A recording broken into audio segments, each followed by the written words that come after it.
Salut tout le monde, bienvenue dans cette 11e partie de la formation en JavaScript. Je suis M. Njoya Mohamed, votre formateur dans cette discipline. Il sera question pour nous dans cette 11e partie de faire le cours sur la structure répétitive for, ou encore appelée la boucle. Bien, c'est quoi la boucle for, ou la structure répétitive for? C'est une syntaxe spéciale qui vous permet de faire un nombre de fois un ou plusieurs codes ou instructions.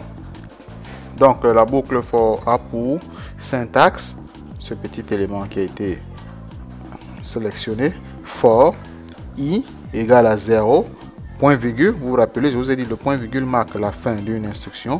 Cette instruction qui est i égale à 0 est une instantation, je suis en train d'instancier et de l'initialiser. Je l'initialise à 0. Le fait d'écrire i égale à 0, je viens de le déclarer. C'est-à-dire le mot instancier, c'est une forme de déclaration. Et ensuite, je l'attribue une valeur, c'est-à-dire je l'initialise égale à 0. Bien, je mets point virgule. Ensuite, je mets maintenant ce qu'on appelle la condition, qui est i inférieur au nombre de fois. Je peux dire inférieur à 10, inférieur à 9, inférieur à 1. Mais il ne faut pas dire inférieur à moins 1, parce que j'ai commencé la valeur à 0. Et après, vous mettez ici la moins 1. Ça n'a plus de sens. Je vais vous expliquer.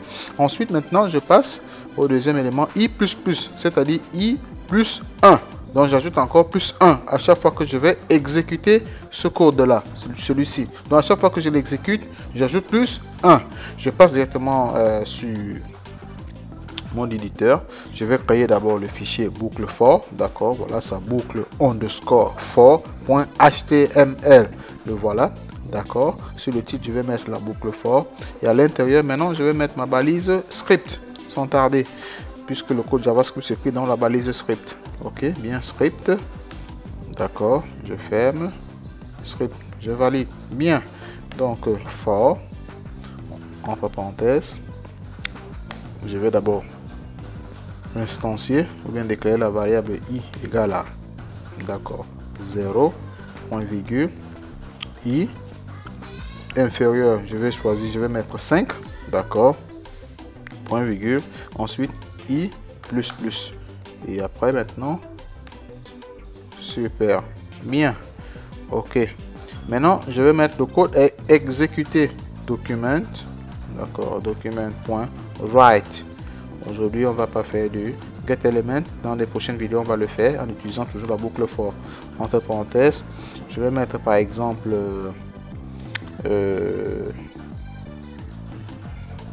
Njoya, d'accord, ou oui, on va mettre Njoya, bien, je ferme et je mets fin à mon instruction, j'enregistre, je viens sur, vous voyez, on écrit Njoya, lorsque on écrit Njoya. Bon, je vais mettre un seul espace pour que ça soit un peu plus lisible, ok, je mets l'espace devant là, voilà, super. Et à chaque fois qu'il va écrire, ok, je vais lui demander d'aller à la ligne document, d'accord, document.write. Donc il passe à la ligne, je mets la balise BR, super, j'enregistre, je viens sur mon navigateur, j'enregistre, voilà, je vois il y a 1, 2, 3, 4, 5, très bien. Qu'est-ce qui s'est passé? En réalité, lorsqu'on a fait la vérification au niveau de la condition, d'accord, on s'est rendu compte que i qui a pour valeur 0, que 0 là est effectivement inférieur à 5, d'accord. Comme c'est inférieur à 5, qu'est-ce qu'il fait? Il exécute d'abord ce code là, d'accord, après il exécute encore celui-ci. Lorsque c'est fait, il passe à l'incrémentation, il ajoute plus 1, donc c'est-à-dire 0 égale à 0 plus 1. Donc on reprend. Est-ce que 1 est inférieur à 5? Il dit oui. Il exécute encore pour une deuxième fois ce code là et celui du bas. Et après maintenant il passe à cet élément là et on l'ajoute encore plus 1. Donc nous étions à i égale à 1. D'accord. Maintenant i sera égal à 2 parce qu'on a encore ajouté plus 1. Et ainsi de suite, ainsi de suite. Donc le code ici à l'intérieur sera exécuté tant que cette condition est remplie. Ok, je vais vous expliquer encore. Retirons cet élément là ici, on met la valeur i, pour que vous compreniez. I. Je mets I, d'accord. Dans le I là, je l'ai mis ici. Maintenant, je vais l'exécuter. J'enregistre. Bien, j'actualise. Vous voyez, il écrit 0, 1, 2, 3, 4. Mais d'où viennent ces valeurs-là? En fait, c'est ce I-là. Puisque I égale d'abord au départ à 0, vous avez vu, je vais mettre ça sur le côté. I égale à 0 là, d'accord. C'est le I du départ. Maintenant, lorsqu'il exécute d'abord ce code-là, ok, qui est égal à 0, maintenant, il passe à ceci, d'accord. Il passe à ceci, il ajoute plus 1. Donc 0 plus 1. Maintenant, est-ce que 1 est inférieur à 5? Il dit oui. Il exécute encore le code à nouveau. C'est-à-dire, il affiche quoi? Il affiche 1. D'accord? Et ensuite, après avoir affiché 1, il vient ici, il dit, j'ajoute encore la valeur 1 à ce premier 1 là. Donc 1 plus 1 égale à 2. Est-ce que 2 est inférieur à 5? Il dit oui. Il affiche encore. Il affiche la valeur 2. Maintenant, lorsqu'on arrive à 4, d'accord? Il vient ici, 4 plus 1 égale à 5. Est-ce que 5 est inférieur à 5? Il dit non. Allez, vous voyez, 5 ne s'affiche plus. D'accord? Bien. Ça, c'est concernant maintenant ce qu'on appelle l'incrémentation. Nous allons passer maintenant à la décrémentation. D'accord? Puisque l'incrémentation, on ajoute plus 1. La décrémentation, on va plutôt diminuer. On quitte de manière décroissante. D'accord? Je vais initialiser plutôt ix égale, hein, on n'est pas obligé de travailler toujours avec I1. Avec I1, x égale à 10. D'accord? Point virgule. 10. Et x, d'accord. Si c'est supérieur, on va mettre plutôt supérieur à 5. D'accord. Si c'est toujours supérieur à 5, il exécute. Si c'est inférieur à 5, il n'exécute pas. Et x moins moins. Ok. Super. J'exécute le code. Document. Document.write. Ok. Je mets x dedans. D'accord. Et point virgule. Je vais mettre la balise pour aller à la ligne.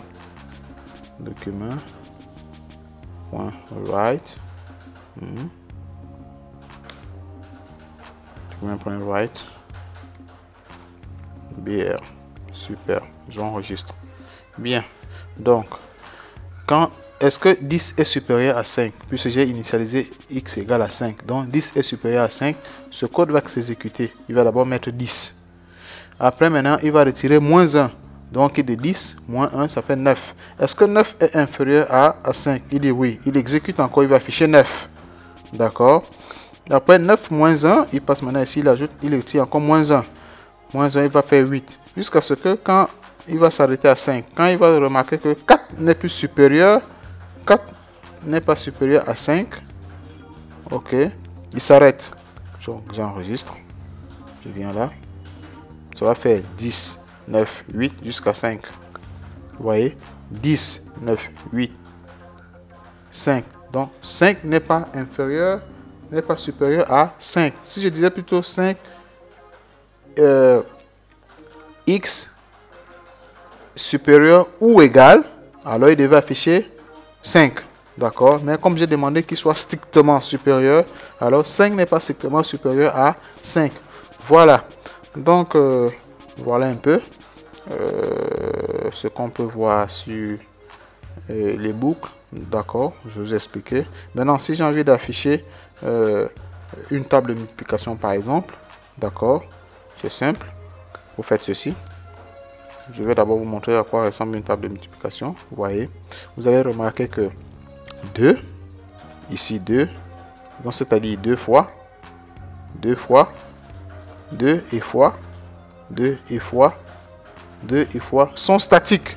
D'accord? Sur ceux qui sont statiques, il y a égal ici, égal ici, égal là et égal en bas. Donc ce sont les éléments statiques. Ceux qui sont changeants, c'est 1, 2, 3, 4, 5 et 2, 4, 6, 8, 10. Bien, si vous avez compris, vous mettez pause sur la vidéo, vous essayez d'abord de faire l'exercice et pour un certain nombre de points, 5 minutes. Et après maintenant, vous mettez play pour voir si vous avez trouvé. Donc, on passe directement à la correction. D'accord.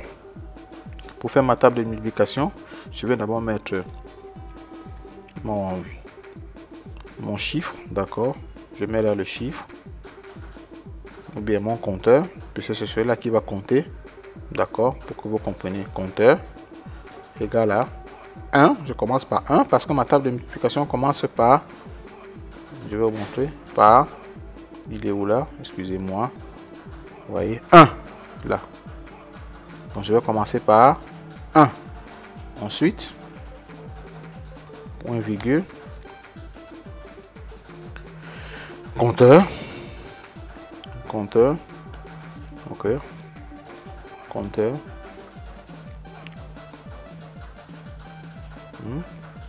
compteur inférieur ou égal à 10, d'accord, parce que 10 ceci est compris. Compteur plus, je vais l'incrémenter et après je mets le code à exécuter. Document point write. Quels sont ceux qui sont fixes? Je les mets, c'est 2 espace fois espace, d'accord, 2 fois. Je vais concaténer le compteur, celui qui compte c'est, je mets la compteur, d'accord, plus, d'accord, espace égal, plus, je mets la parenthèse pour effectuer l'opération de calcul, c'est-à-dire compteur, ça sera 2 fois compteur, d'accord, puisque c'est 2 qui est fixe. Voilà, le compteur va changer, ok, bien. Et maintenant je dois passer aussi à la ligne, d'accord, je dois passer à la ligne.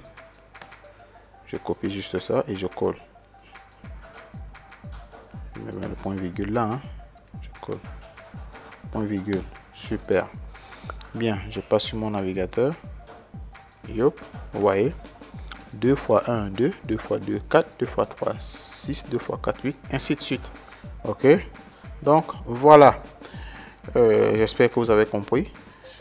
Et pour des questions sur certaines parties, vous laissez les commentaires. Ok, pour ceux qui ont bien saisi, je vous en prie, vous likez la vidéo. Ok, vous vous abonnez et pensez à cliquer sur la cloche de notification. Je vous laisse là.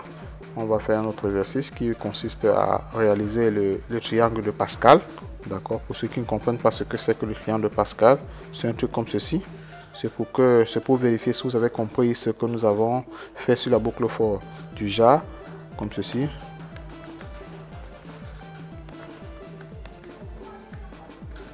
Vous voyez, c'est-à-dire il va afficher A en haut, en bas 2A, ici là 3A, d'accord, en bas il va afficher 4A, en plus en bas encore il va afficher 5A.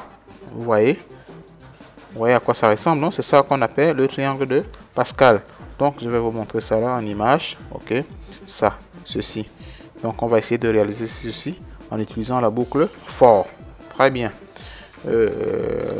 Merci beaucoup de m'avoir suivi. Soyez encore plus nombreux, posez beaucoup de questions pour ceux qui n'ont pas compris. Super. Donc ciao.